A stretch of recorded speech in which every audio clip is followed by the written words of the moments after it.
यह कहानी है डॉक्टर एपीजे अब्दुल कलाम की। किसी ने सच ही लिखा है कि संघर्ष ही जीवन है, क्योंकि जब आप अपने आसपास निगाह दौड़ाएंगे तो संघर्षों से भरी कहानियां आपको कुछ करने को प्रेरित करेंगी। आज एक ऐसे ही शख्स की कहानी आपको बताते हैं जिसने खिलौनों से खेलने की उम्र में सुबह 4 बजे उठकर अखबार बेचा, लेकिन पढ़ाई नहीं छोड़ी और आगे चलकर यही बच्चा देश का जाना माना वैज्ञानिक तो बना ही, बाद में देश का राष्ट्रपति भी बना। ये कहानी है तमिलनाडु के रामेश्वरम में 1931 में जन्मे एक बच्चे की। बच्चे ने अपना बचपन बेहद गरीबी में बिताया। पिता मामूली मछुआरे थे।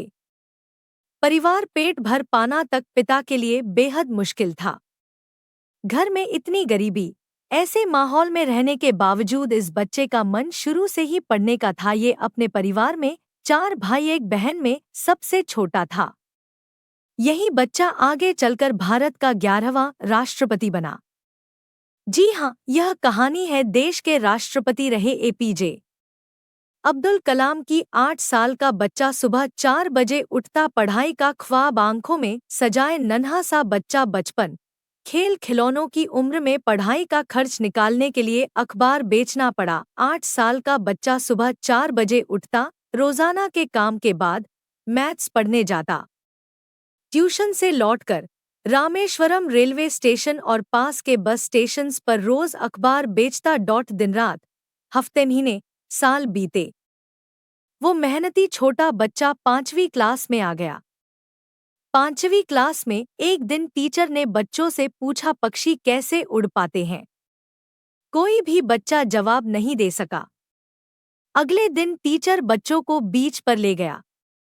वहां उन्होंने बच्चों को उड़ते पक्षी दिखाए, उनके उड़ने की वजह, पक्षियों के शरीर का स्ट्रक्चर समझाया। सब बच्चे तो टीचर की बात सुन रहे थे, लेकिन ये बच्चा मन ही मन कर गुजरने के ख्वाब बुन रहा था। बच्चे ने इसी दिन भविष्य में एविएशन में जाने का ठाना। फिर बड़े होकर मद्रास इंजीनियरिंग कॉलेज से फिजिक्स और एरोनॉटिकल इंजीनियरिंग की पढ़ाई की। बेहद मुफलिसी में पला ये बच्चा सादेसल स्वभाव का बना। भारत के पूर्व राष्ट्रपति, जाने-माने वैज्ञानिक और इंजीनियर के रूप में प्रसिद्ध हुआ। लगभग 4 दशकों तक वैज्ञानिक और विज्ञान के प्रशासक के रूप में रक्षा अनुसंधान और विकास संगठन डीआरडीओ और भारतीय अंतरिक्ष अनुसंधान संगठन इसरो की देखभाल की। बैलिस्टिक मिसाइलों और व्हीकल टेक्नोलॉजी के विकास के लिए भारत में मिसाइल मैन की उपाधि से सम्मानित हुआ। इन्होंने सिखाया, जीवन में चाहे कैसी भी स्थिति हो, अगर ठान लेते हैं तो सपनों को हकीकत में जरूर बदलते हैं।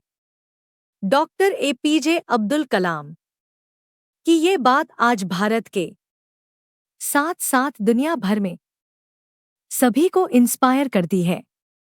27 जुलाई 2015 को आईआईएम शिलांग में छात्रों को लेक्चर देते समय कलाम को दिल का दौरा पड़ा और कलाम हमेशा के लिए अलविदा कह गए। Thank you for watching. Please subscribe my channel.